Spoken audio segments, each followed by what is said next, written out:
Well, hello everybody. My name is Sukhpreet Singh.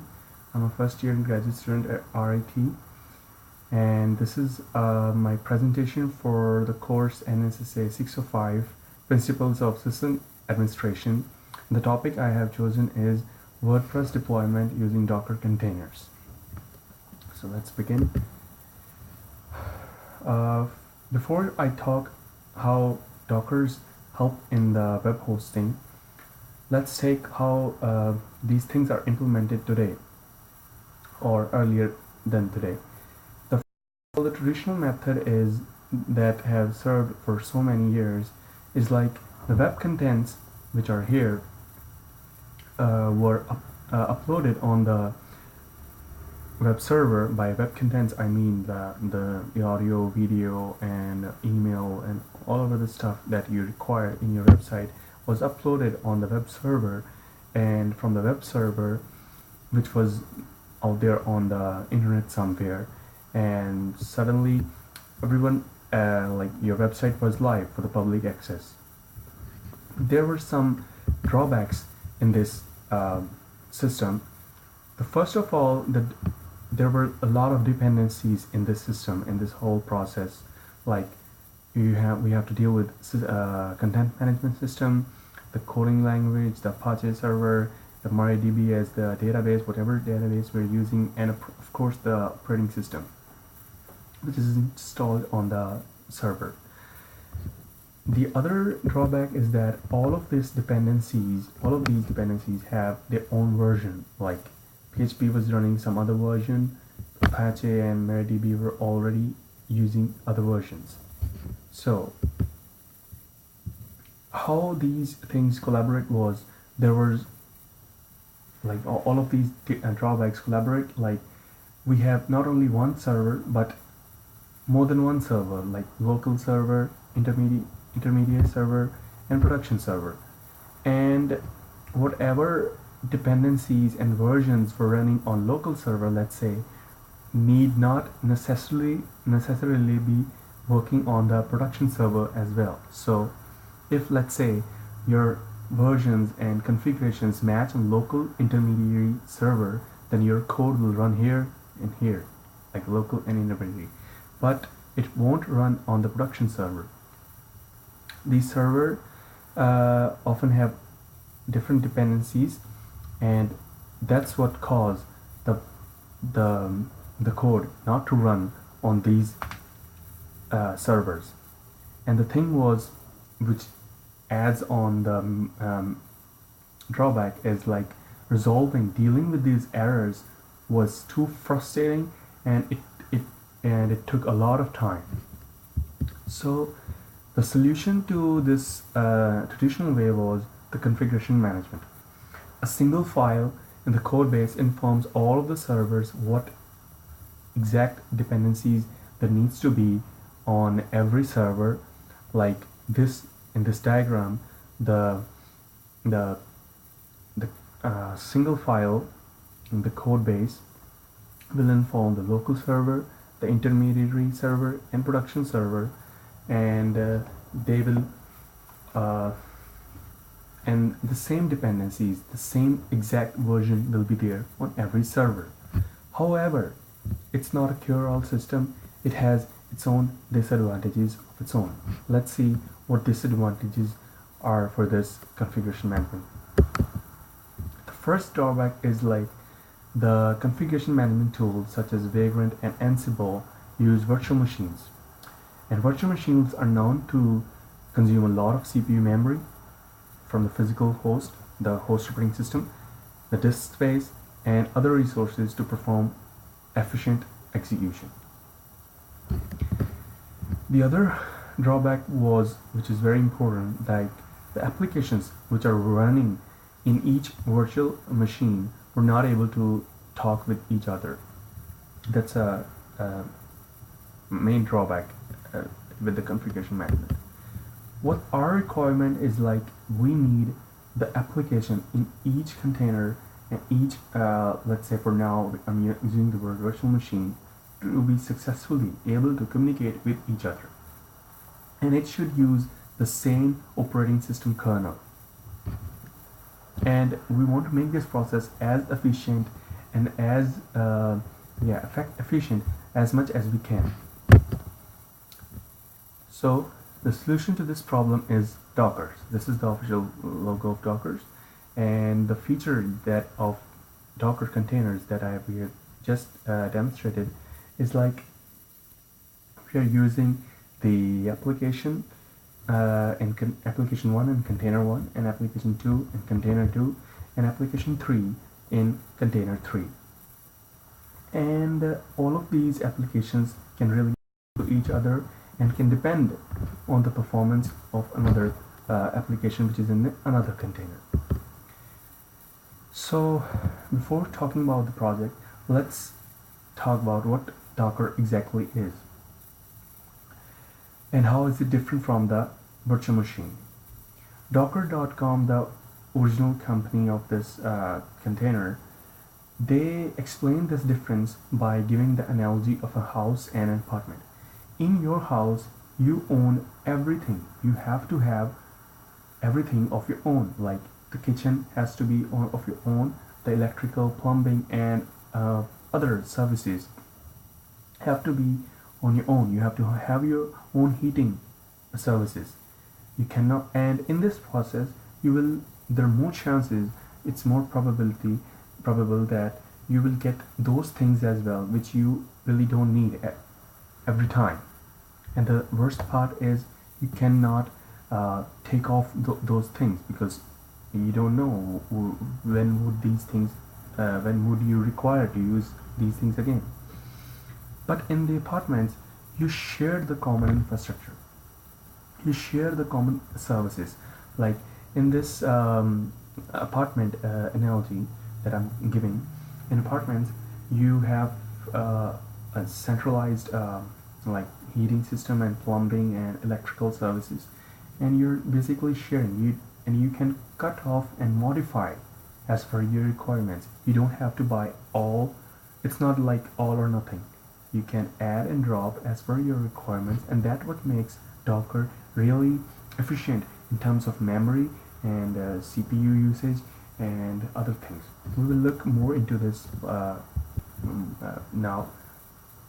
The main tenet of this project is like the application within each container can effectively talk to each other, that is, communicate with each other. The basic terminology that is required that I have used in this project and that deals with the Docker in overall is like, first of all, we have a Docker file. The Docker file is like a list of all those things that you want your image. I'll talk about what Docker image is after this, but these are the requirements that you want in your image. And it is basically a text document, and it contains all the commands a user could call on the command line to assemble an image. The basic commands, the common commands in this file are from, run, and cmd. Basically every command, every Docker file has to begin from the from command. Every Docker file has to begin from a basic image which is out there on the Docker repository, and you cannot just start from any image. Obviously you pick something that is related to what you're trying to achieve. The run command is trying to run a basic command, any command in the shell. It can be like echo, for example. And the other main command that is used in the Docker file is cmd. The cmd command is what kind of process you want your container to have. For example, I would like to have bash to the container, so I will mention that process that I want to have the container in the command with the cmd command. The next thing is, from Docker file we get the Docker image. Docker build is actually the command that is used to make the Docker images, and from Docker run we make the Docker images to the Docker containers. But what exactly is Docker image? It's kind of hard to explain, but it's like contains all of the necessary dependencies that you want your container to have, but nothing more than that. Nothing more than that. That was the main feature that distinguishes Docker containers from Docker hosts. Docker containers from the virtual machines. Docker container will only have the sufficient amount of dependencies that is required to perform some operation. It doesn't have to have everything. Then there are some ports involved in this whole process. There are two types of ports. Basically, these are imaginary port numbers. And the two types are container port and the host port. For example, here I'm using 8080:1234. The former 8080 deals with the container ports, and 1234 belongs to the virtual Linux host. So if you want to reach to the container, you can reach from the 1234 port of the container to the 8080 port of the container. 1234 port number of your virtual host and 8080 of your container. That's how you deal with it. Then there is volumes. The best analogy that I could think of is like Docker is like and volumes in Docker is like a share folder. This is how you share contents within your container and your host. Then there is Docker Hub, which is basically the repository of all the images. Docker Hub has its own. Docker.com has its own Docker Hub where all of the necessary images and are there, and even users can make their own customized images and upload at the Docker Hub using the Docker push command and Docker pull command to download the images from the Docker Hub. So the best feature of Docker is single operating system management. Like you're working on the same physical host operating system same host operating system, and you don't have to manage any other guest operating systems which are normally there in the virtual machines, and that what makes working with Docker is very efficient. All applications run on the same environment because there are no virtual hardware that is used. All of the container are using this the same exact physical hardware or operating system and to perform their operations. There are various roles of Docker. First of all, Docker works as a client. As a client, it sends commands and messages like Docker run, Docker exec, Docker stop, etc. is used from the client to connect with the Docker server. Then there is Docker server. It listens to the message it received from the client and manages them. Three scenarios of client and servers. Your client and server can be on different network, same hardware. By same hardware, I mean in this slide, I have this presentation where I have installed Docker on my Windows machine, and the Docker client and server are basically using the same hardware. And the third, final type of client server scenario possible is like both of them are using the same physical hardware, but the server is running on the virtual machine. Now there are some roles of other roles of Docker. The Docker also acts as program. It builds the containers from the images. Docker run is used as a command to make Docker images, to make containers from the Docker images.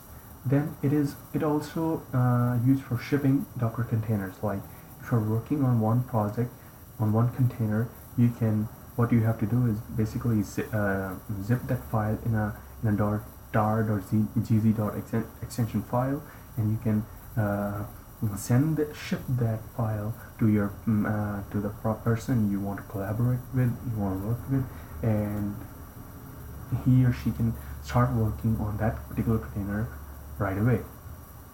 Then the final role of Docker is also the organization that provides all of them. Docker.com. So let's have a quick look on the advantages of Docker containers. First of all, the most significant advantage of Docker containers is the scalability. The images downloaded from the Docker Hub are guaranteed to work on any server environment. Remember, in the traditional way, we didn't have any guarantee that the code that is running on the local server will also work on the intermediary and production server as well. But here in Docker containers, we're basically using the same image in the various containers, so it is guaranteed that it will work. So that's a big advantage. The second is its time efficient development. By using Docker Compose and .yml files, the process of creating containers can become very time efficient. The way I look at .yml files is like writing basically a bash script or something which automates the process. We just have to run the script, and all of the things we want that script to accomplish will be done. Same is the case with YML files.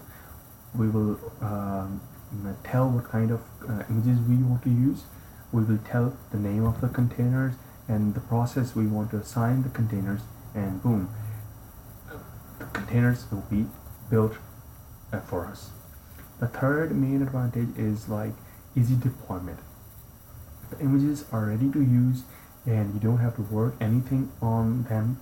And like for my project, the WordPress image and MySQL and MariaDB images were ready to use. I didn't have to do anything about the images, and all I have to do was to understand how images work through the containers, the basic commands that are required, the port numbers I need to assign, and it was ready to be used and ready to work with.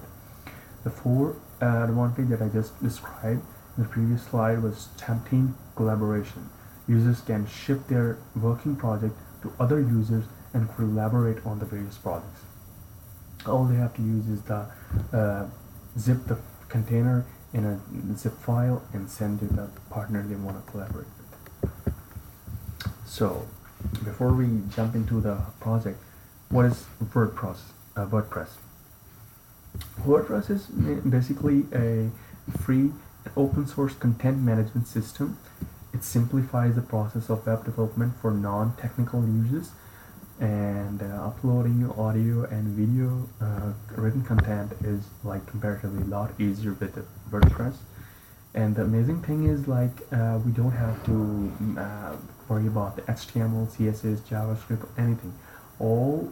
Everything is provided by WordPress itself. It gives you a platform, it gives you themes and templates and everything that is required, and all we have to do is upload the content. That's it. The code is automatically generated by the WordPress itself while we upload the content. It is already there. So this is the overview of the project.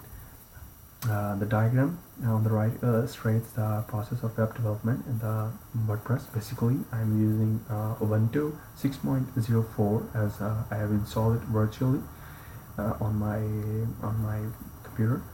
I'm using VirtualBox for the same. Docker is installed on top of Ubuntu 16.04, and container 1 here will hold the MariaDB image. So why MariaDB image? WordPress image will only work if there is already a database in one container. It needs to have a database. So that's why I chose MariaDB as a database, and the container 2 will hold the WordPress image, and container 2 will link towards the container 1, which is holding the MariaDB image. So let's jump into the project. The command to start container named database with MariaDB image in it. The command I used was docker run, and here's the MariaDB image with the tag name. I used the latest image 10.0.19, and this is the image tag for the image. The parameters that I have used so far are name. I want to name this container as database. That environment variable, which is very important for this containers to communicate with each other, is MySQL root password. I choose WP for the same, and -p is for the ports. 8080 is for the container, and 3306 is for the host. And that's how everything is done. And when I press enter, it says unable to find image locally. First of all, Docker will look for the images that are already there, and it will not re-download it if there are images present locally. And that is also counted towards the time efficiency of Docker containers. And you can see in these screenshots the various modules required for building that containers are being downloaded, and it's like process the modules are standing in queue and waiting for the other processes to get complete, and then our container will be made. See, the docker images command, I get to know that I recently downloaded the image from MariaDB, and that was the tag, and that's the image ID, and this is the size of that image.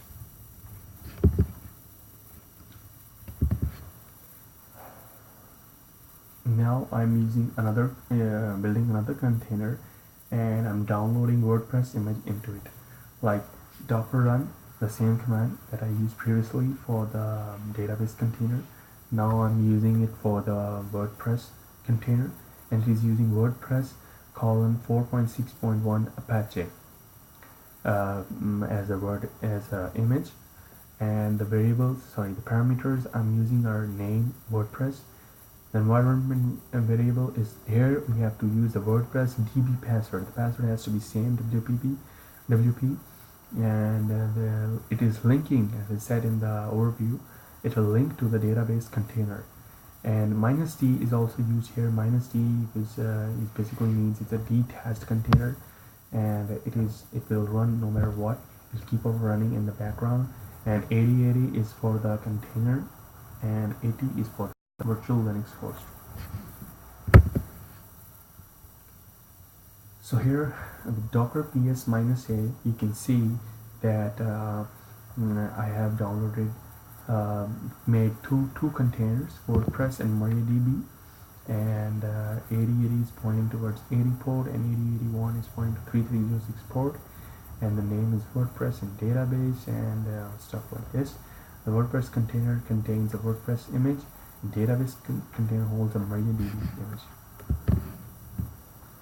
And everything is done so far. When I type localhost 8080 on my browser, it gives me the WordPress access.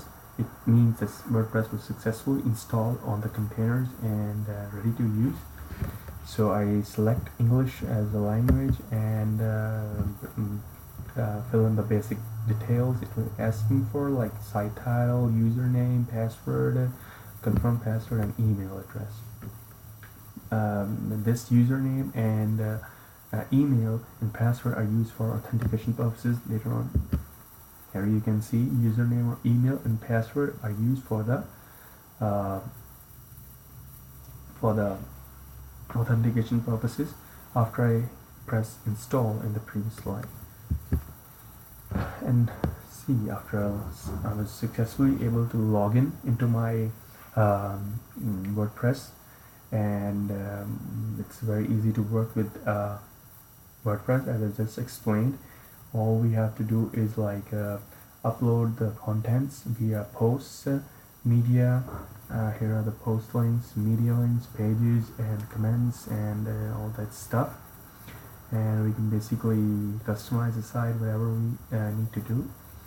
And let's have a live demonstration on the local host of this machine. go to my Ubuntu machine, and here you can see this is the website. I have uploaded the basic things on basic images, like I did this work a few years earlier, and I just uploaded these images. It's very easy and very organized way. I'm using a particular theme for this, and here you can see the tags. All of these links are there, and by the way, they all work. You can see it's a hand symbol has automatically come there. I didn't have to do anything. All I have to do was like upload the content, and I have uploaded several images just to demonstrate the idea, and I will also like to show you how easy it is to work with WordPress. Let's make a quick post right now.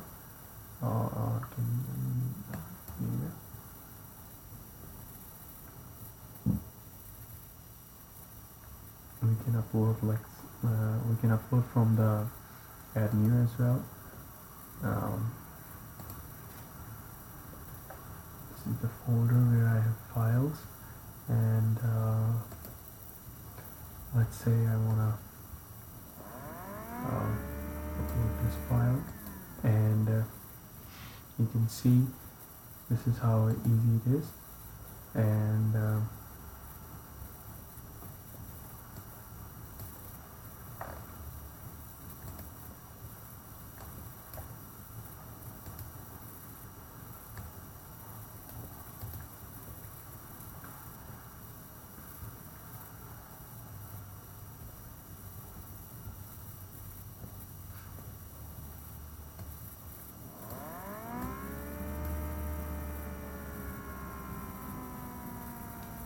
all we have to do is our content is already there, and I can upload as many files as I want, and I can make a post as well, add new post,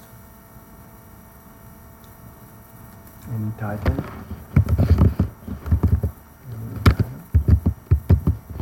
and I can upload the various any image that I want. I will use the recent one that I just uploaded, and I'll just hit publish. It will publish immediately, and you can see once I go to my website, and you can see here it is, and title just uploaded on 22nd of November, and this is the image. So this is how easy it is to work with WordPress, and so the basic idea with this was that it gave us the opportunity to work on containers, and we're now memory efficient, we are now scalable, we are very easy. The code is very easy to deploy anywhere we want, and it also gives us the opportunity to collaborate with other teams and other members that we want to work with. So that's all that I have done so far, and I hope you like this presentation, and I would like to thank you. I'd like to thank you for viewing it. All right.